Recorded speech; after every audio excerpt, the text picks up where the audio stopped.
Hi guys, and welcome back to the channel. Today I've got another tutorial for you, and this time it is a variation on the drawstring bag tutorial that has gone up ages ago. This one was actually filmed last year and it's just been waiting for me to do this bit. So we have a Animal Crossing bells bag. You may have seen on a previous podcast that I made one for a friend as a gift, but I have made another one so that I could film this bit really, and then I get to keep one too. So it is the same sort of, all the same measurements as the previous drawstring bag. However, this time there is a boxed bottom, so it sits nice and flat, and I also show you how to do the applique as well. So that is the Animal Crossing drawstring bells bag.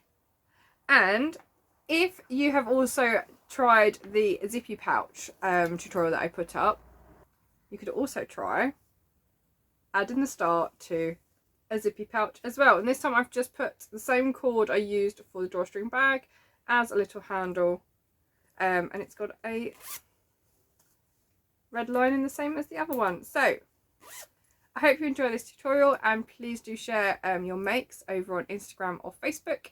I have a Facebook page and a Facebook group, which is the House of Langford, or House of Langford Wear It Share It, which is the group attached to that page. And I'm also on Instagram at the House of Langford and at Overall Sews. So get sewing and share your makes with me. Enjoy! For this tutorial you're going to need 4 squares of a light brown fabric. These are 12 inches by 12 inches. You're going to need some dark brown fabric so we can cut some stars, which means I've also got a template to use. You're going to need some interfacing, lightweight, preferably some red cord to draw it up at the end. You're going to need some quilting clips, some pins and a matching thread. The first thing you're going to need to do is iron your interfacing onto your dark brown fabric. Make sure that the shiny side or the rough side, which is your glue side, is facing the back of your fabric, and just give it a good iron.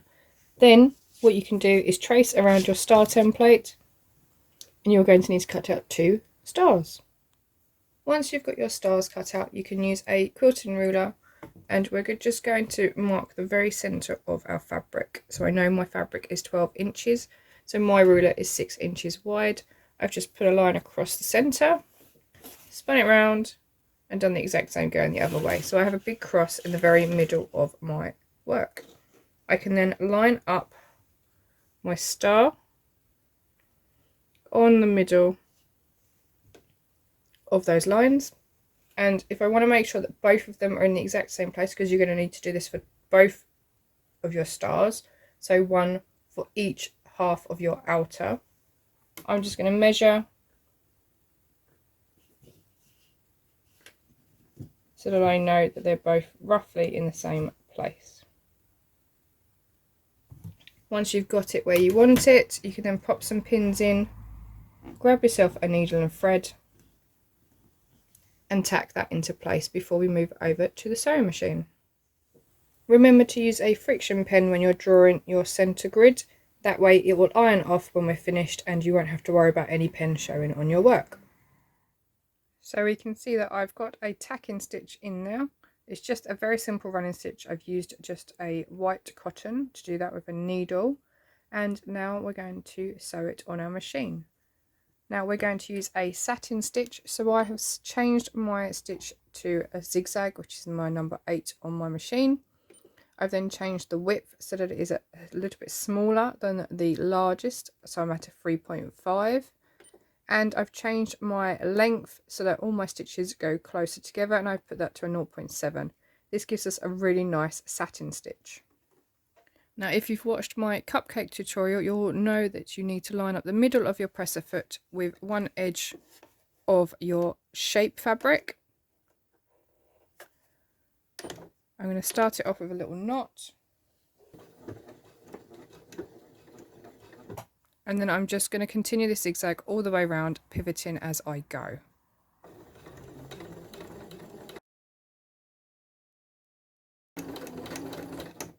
What you want to make sure is that you are covering the very edge of your shape so that no raw edges are going to show. Once you're finished sewing, make sure to snip off any of your loose threads.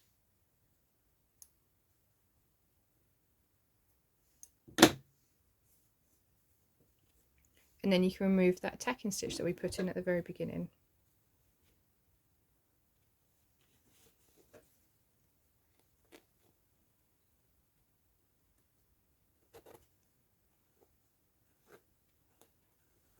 Once you've got your shape stitched in place, you can take it over to your iron and just give it a quick press with the iron. That will remove all of your friction lines, so the pen lines that we drew on at the beginning, and it will just smooth out any bumps that you might have got whilst you're sewing. So you're going to do that for 2 of your squares, 1 star on each. Once your 2 stars are attached, it's time to construct. You're going to place both of the star pieces face together, so make sure that they're the right way up. I've got the central point at the top on both of them, and I'm going to put them right sides together. Then we're just going to follow the same construction methods that I used for the drawstring bag tutorial. So we're going to measure down 2 inches from the top and then 1 inch on both sides. We're then going to stitch, back tack at the start, back tack at the first marker for our opening, miss that space we've got for that inch, back tack here, pivot in both of the bottom corners, and then repeat on the other side. So once my markers are on and I'm all clipped up, it's time to head to the sewing machine. So I've re-threaded my machine in with white thread, and I've just reset the stitch settings so that I'm on a straight stitch and I'm stitching in the middle of my presser foot. I'm starting top right of my bag. I'm lining up the edge of my presser foot with the edge of my fabric, and I'm going to do a back tack to start, then a back tack at this marker, and we're going to leave this bit empty so I can start again here with a back tack and go all the way around. Once I've got my outer pieces sewn together and I've got that little space at the top for our channel, I can then sew my lining pieces together. So again, same construction as the drawstring bag. We're just going to put them right sides together. We're going to clip all the way around, and then we're going to leave a hole in the bottom to turn it through. I now have both my pieces ready. I've got my lining with the top open and a hole at the bottom for when we can turn through.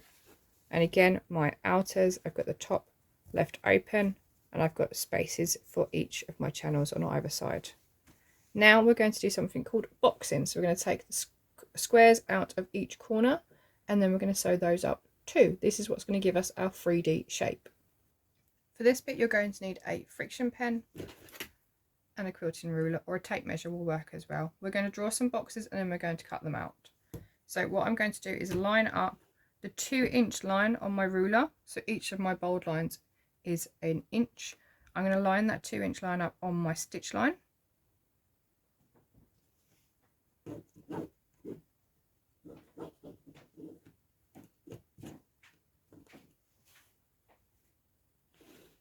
And draw a box. I'm going to do that in both corners at the bottom of both pieces. Once you've got your 4 boxes drawn up, you're going to cut them out using fabric scissors. Make sure you only cut to that point and don't cut through it.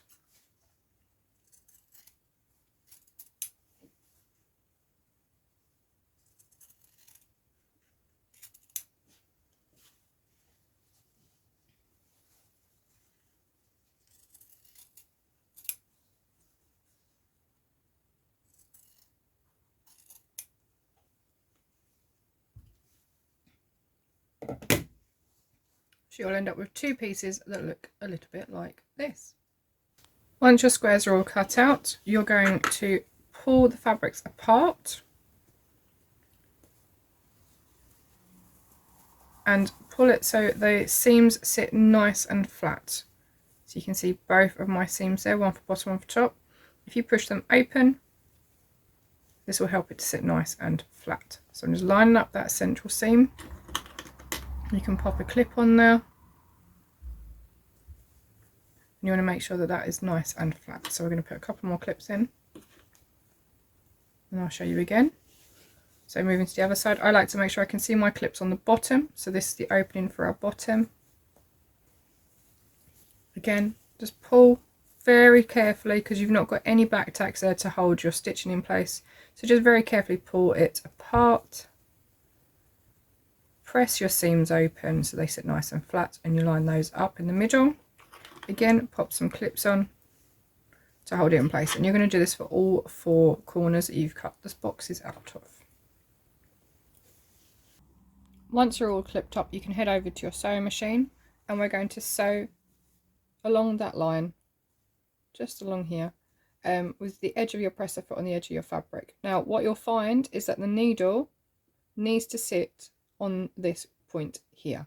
If you put the edge of your presser foot on the edge of your fabric there, you're going to start sewing here. So you want to make sure you start right at the top. What you want to try and do is hover the middle of your presser foot where it's open, so you can see where your needle is going to sit. Hover that over the corner that we've folded, and make sure the edge of your presser foot is heading towards the edge of your fabric.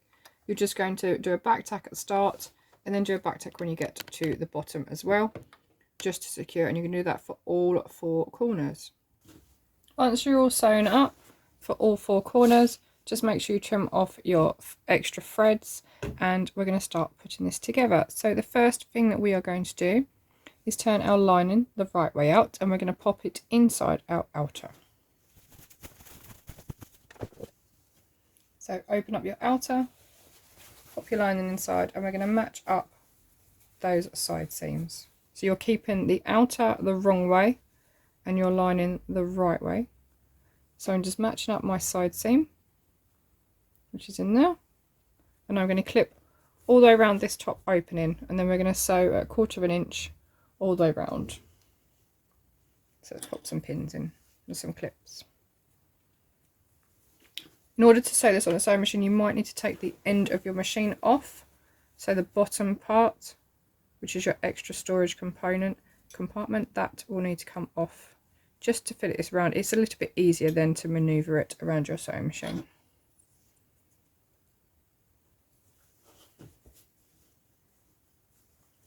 So I'm just popping clips all the way around.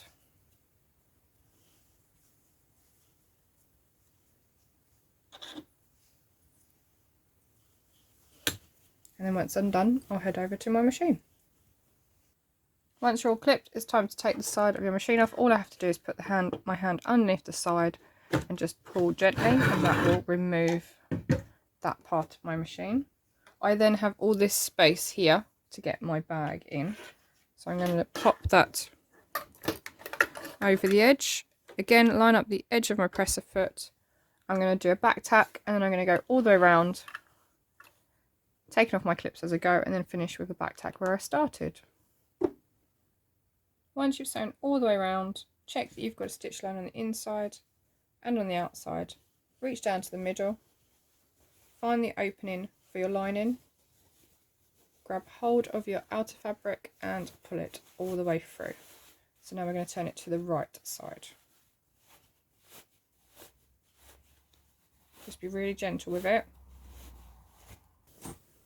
Once you've pulled it all the way through, you're just going to close that hole up on your sewing machine, stitching as close as you can to the edge of your fabric. So you can see I've tried to get my needle as close as I can to the edge of my fabric. I'm not using the edge of my presser foot for this bit, so I'm going to do a back tack to start, and then a back tack when I get past the opening here as well, and that will close it up for us. And there we can see I've stitched as close as I can get to the edge. I've done a back tack to start and a back tack to finish. So now it's time to push the lining into our outer and see what our bag's going to look like. So I have poked out the corners in the bottom of my bag, and I've just pushed the lining inside. We're now going to roll the edge between our fingers so we can just about see the stitch line, and then we're going to give this a really good press from the inside so that we can just see a teeny tiny bit of our outer fabric just showing. So you can roll it between your fingers or roll it on your ironing board. You just want to make sure that the edge is nice and crisp, and we'll give it a press all the way around. Once that edge is pressed really nice and crisp, we can head back over to the sewing machine so we can start to sew our channel. Before we do that, we're going to put a couple of pins in just so we know where we're aiming for. So find the opening of our channel, find the seam line, there it is. And I'm going to put my pin towards the direction that I'm going to be sewing from. So I'm going to put one in each side of that channel. And this just means that it will try and keep it nice and even when we're sewing round. So I'm going to do that on both channels and go to the sewing machine. So you can see that I've lined up the middle of my presser foot with my starting pin, and I've just put my needle in.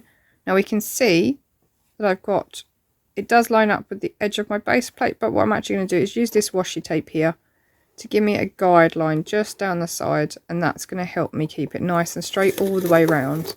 So let's just move this over, line it up with the edge of your fabric, like so. And I'm just going to do a back tack here, go all the way around, taking my pins out as I go and keeping the edge of my fabric against this washi tape. And hopefully that means I'll end up in the right place when I get to the other side for the other part of my opening. We can see here I've gone all the way around, so it's time to move over and start on the next one. Again, I'm going to line up with the middle of my presser foot where this opening is, and I'm going to move my washi tape over so that it's on the edge of my fabric again. And then that's it. And we are done with the sewing. So over to our table or our ironing board, and we're going to try and put in our cord. Now, as a rule of thumb, I like to measure 3 times the width of my bag. So we have 1 from left to right, 2 and 3. And they're going to fold that in half, grab that point that I stopped on my 3rd count, and I'm going to cut a very long length and then cut it in half. So I've got 2 pieces that are 3 times the width of my bag. So I'm just going to pop the safety pin through my cord so that I can thread it through my channel. Now you could use a ribbon, there's nothing wrong with using a ribbon for this. I just thought it'd be nice to use cord for a change. So I'm going to start on one opening. I'm going to go all the way around and come back out the same hole.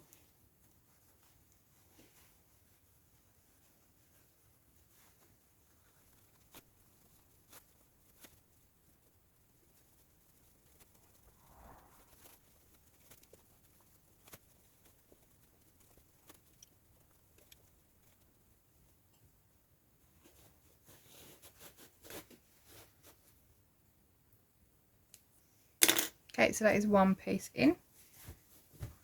Just going to tie these together in a big knot. Just a simple hand over knot.